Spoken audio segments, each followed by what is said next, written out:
கர்த்தருடைய மகாபரிசு நாமத்துக்கு சோத்திரமும் மகிமையும் உண்டாவதாக. கர்த்தர் தந்தார் நீ இந்த புதிய நாளில் கூட அவரை தியானிக்கும்படியாக கொடுத்த ஒரு உவமை பார்த்தோன்னா, அநீதியுள்ள காரியஸ்தன். இந்த அநீதி உள்ள காரியஸ்தன் உவமை மூலமாக ஒரு மையப்பொருள் என்னென்னா புத்தி உள்ள செயல்பாடு. ஸோ இந்த உவமை லூக்கா 16ஆம் அதிகாரம் 1-13 வசனங்களில் காணப்படுகிறது. இயேசு இந்த உவமைகளில் கூறின உவமைகளிலே இது முக்கியவும் ஆழமானதாகவும் அதே சமயம் ஒரு சவாலானது ஒரு பாடமாகும். இதோட பின்னணி பார்த்தோன்னா லூக்கா 16:1-7 வசனங்கள் வரையில் குறிப்பிடப்பட்டுள்ளது. ஒரு ஐஸ்வர்யவானிடம் ஒரு காரியஸ்தன், அதாவது மேலாளர் இருந்தான், மேனேஜர்.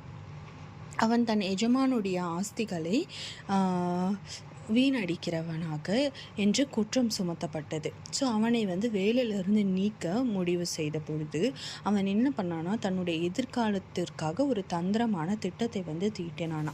அதாவது தன் எஜமானிடம் கடன் பெற்றவர்களை ஒவ்வொருவராக அழைத்து அவர்கள் கொடுக்க வேண்டிய கடன் தொகையை அவனே தன்னிச்சையாக குறைத்தானா. ஸோ இதனுடைய நோக்கம் என்ன இருந்ததுன்னா, அவன் வேலையிலிருந்து நீக்கப்பட்ட பிறகு இந்த உதவியை பெற்றவர்கள் என்ன பண்ணுவாங்கன்னா, தன்னை தங்கள் வீட்டுக்கு ஏற்றுக்கொள்வார்கள் என்று நம்பினான். அதாவது இந்த அவனுடைய எஜமானிடம் கடன் பட்டவர்களை அழைத்து அவங்களோட கடன் தொகையை குறைச்சானா தன்னிச்சையாக. ஸோ அதனால் அவன் என்ன நினச்சானா, இவனுக்கு வேலை போயிட்டாலும் அந்த குறைச்ச அந்த ஆட்கள் எல்லாம் இவன் மேலே ஒரு நல்ல ஒரு இவனை தன்னோட வீட்டுக்கு சேர்த்துக்கொள்வாங்க என்று நினச்சாரான். ஆனால் இந்த எஜமான் இவரை பாராட்டுறாங்க. அதை வசனம் 8 பார்க்கும்போது ஆச்சரியமான விஷயம் என்னவென்றால், அந்த எஜமானுக்கு காரியஸ்தனுடைய அநீதியை பார்க்காமல் மாறாக அவனுடைய சமயோசித புத்தியை பாராட்டினானாம். அதாவது உலக மக்கள் தங்கள் காரியங்களில் எவ்வளவு கவனமாக வருங்காலத்தை பற்றிய திட்டத்துடன் இருக்கிறார்கள் என்று இயேசு இந்த இடத்துல நம்மளுக்கு சுட்டி காட்டுகிறார். இதிலிருந்து நம்ம ஆவிக்குரிய பாடம் என்ன பார்க்குறோன்னா, உலக பொருளை பரலோக முதலீடாக மாற்றுங்கள். இந்த உலகத்தில் உள்ள பொருளை பரலோகத்தோட முதலீடாக மாற்ற சொல்கிறார். அநீதியான உலக பொருளினால் உங்களுக்கு சிநேகிதரை சம்பார்த்தி கொள்ளுங்கள் என்று இயேசுப்பா வசனம் 9 குறிப்பிடுகிறாரு. அதாவது அழியக்கூடிய இந்த செல்வத்தை கொண்டு ஏழைகளுக்கு உதவி செய்வதன் மூலம் பரலோகத்தில் நிலையான பொக்கிஷங்களை சேர்த்து கொள்ள முடியும். நம்ம தொடர்ச்சியாக பார்த்து வர இந்த ஓமைகளை பார்க்கும்போது இந்த உலகத்தின் செல்வம் ஒரு நிரந்தரமற்றது. இந்த உலகத்தின் காரியங்களை கொண்டு நம்ம பரலோகத்தில் பொக்கிஷங்களை சேர்த்து வைக்க வேண்டும் என்று குறிப்பிடப்படுகிறது. அதாவது இந்த உலகத்தோட செல்வத்தை நம்ம சேர்த்து வச்சு நமக்கு நம்ம செல்ஃபிஷாக இருக்கும்பொழுது அது நம்ம பரலோகத்தில் போகும்போது அதை எடுத்துக்கொண்டு போவது இல்லை.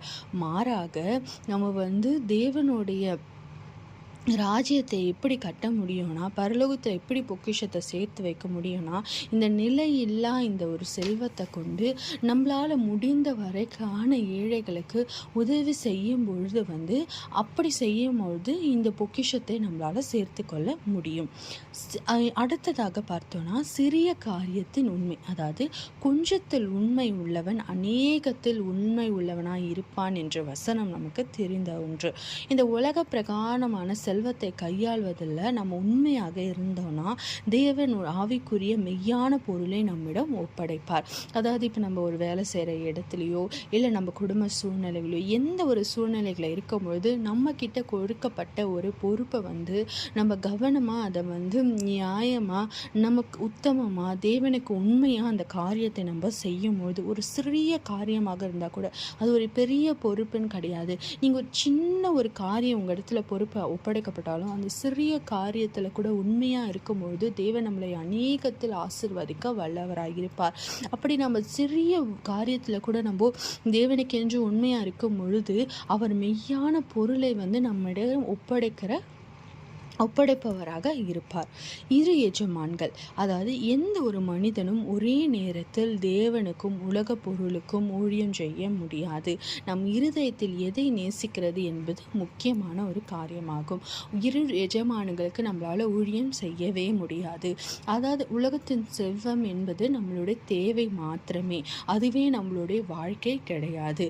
மாறாக நம்மளுடைய எஜமானனா இயேசு தான் இருக்கணுமே தவிர அவரோட நமக்கு உலகத்தோட பொருட்கள் எஜமானா இருக்க முடியாது.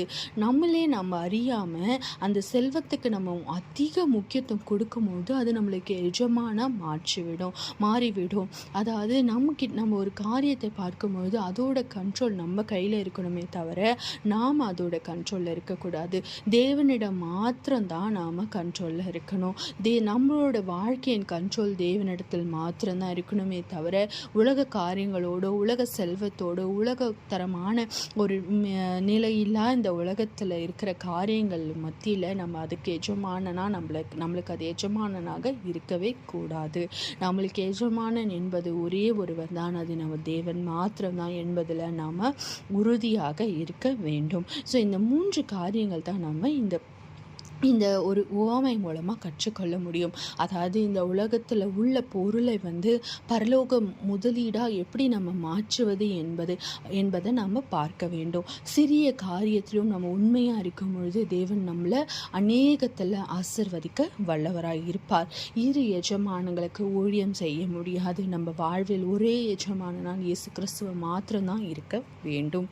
ஸோ இந்திய நடைமுறையில் பார்க்கும்பொழுது வருங்காலம் நோக்கி, அதாவது அந்த காரியத்தை தன் வருங்காலத்திற்கு திட்டமிட்டான். ஸோ விசுவாசிகளாகிய நாம் என்ன பண்ணோம்னா அவனை போல் உலக காரியங்களுக்கு நம்மளோட திட்டத்தை வைக்காமல் மாறாக நம்ம நித்திய வாழ்விற்காக திட்டமிட வேண்டும்.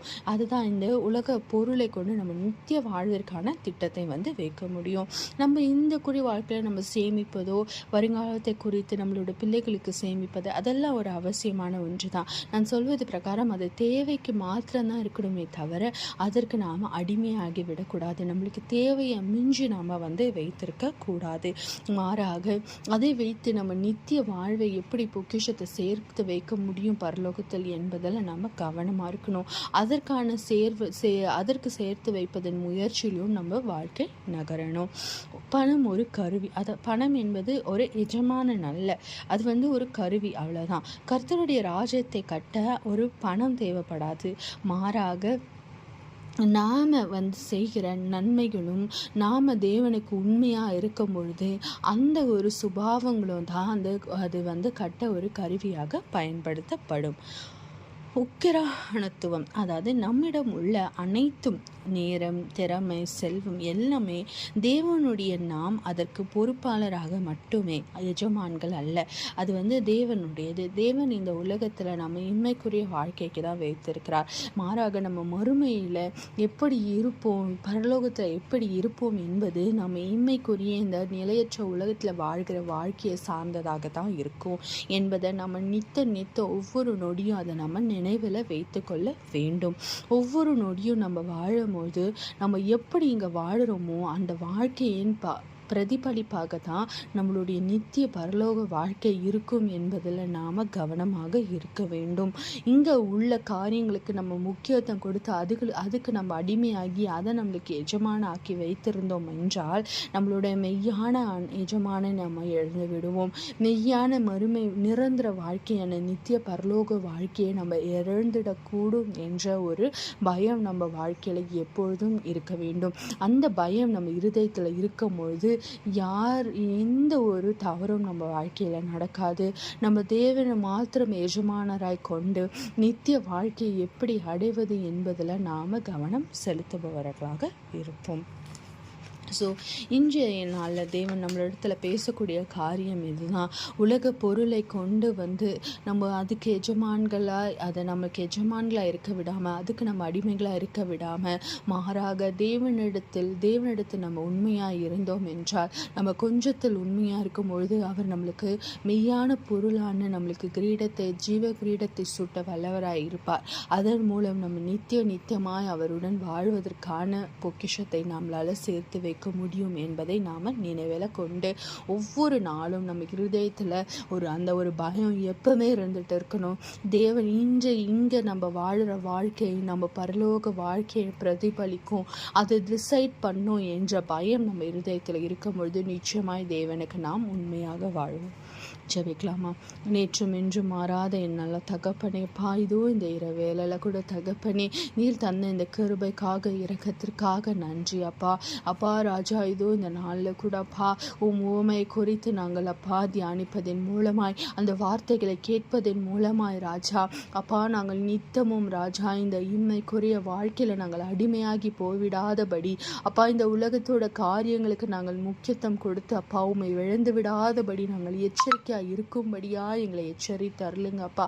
மாறாக நித்திய அப்பா பரலோக வாழ்க்கைக்கு நாங்கள் எங்களை அப்பா ஆயத்தப்படுத்தக்கூடிய அப்பா வாழ்க்கையாய் இது அமைய வேண்டும் என்று நாங்கள் உண்மை கெஞ்சி மன்றாடுகிறோம் தகப்பனே. அதற்கான ஞானத்தை கொண்டு எங்களை வழிநடத்துங்க ராஜா. அப்பா தகப்பனே, இம்மைக்குரிய வாழ்க்கையில் நாங்கள் செய்கிற காரியங்கள் அப்பா எங்கள் நித்திய வாழ்க்கையை பிரதிபலிக்கும் என்று அப்பா அந்த பயம் எப்பொழுதும் எங்கள் இருதயத்தில் இருக்கும் பொழுது அப்பா உமக்கு உண்மையும் உத்தமமாய் வாழக்கூடிய அந்த ஞானத்தினால் எங்களை நீர் நிரப்பி அருளுங்கப்பா. அப்படியாய் நாங்கள் வாழும்போது அப்பா நித்தியமான உம்முடைய ராஜ்யத்தில் நாங்கள் மகிழ்ந்து களி கூறும்படியான அப்பா ஞானத்தினால் எங்களை நிரப்பி அருளுங்க. அந்த ஒரு ஸ்லாக்கியத்தை நாங்கள் பெற்றுக்கொள்ளும்படியாய் எங்கள் வாழ்க்கை அமையும்படியாய் எங்களை நீர் உருவாக்கி அருளுங்கப்பா. உங்கள் கரங்களில் இருக்கும் களிமண்களாய் நாங்கள் இருக்கும்பொழுது நீர் எங்களை நிறைவான பாத்திரமாய் உருவாக்கி அருளுங்க. எங்களுடைய எஜமான நீரே அன்றி வேறு யாரும் இல்லை என்பதில் நாங்கள் நித்தியமாய் நாங்கள் உறுதியாய் பற்றி கொண்டு நடக்கும்படியாய் எங்களை நீர் நித்தம் அப்பா நீர் எச்சரித்து எங்களை வழிநடத்தி கொள்ள வேண்டுமாய் கூட இடத்துல கெஞ்சி மன்றாடுகிறோம். அப்படியாய் நாங்கள் இருக்கும்படியா உமக்கு பிரியமானதை செய்யும்படியா எங்களை ஞானத்தினால் நிரப்புங்க. உமக்கு பிரியமில்லாத காரியத்தை அப்பா எண்ணத்தின் அளவும் சிந்திக்காதபடி எங்களை எச்சரித்து வழிநடத்தி ஆசீர்வதித்து பலப்படுத்துங்க. என் மீட்பர் ரட்சகருமாக இயேசு கிறிஸ்துவின் ஜெபம் கேளும் நல்ல பிதாவே, ஆமென்.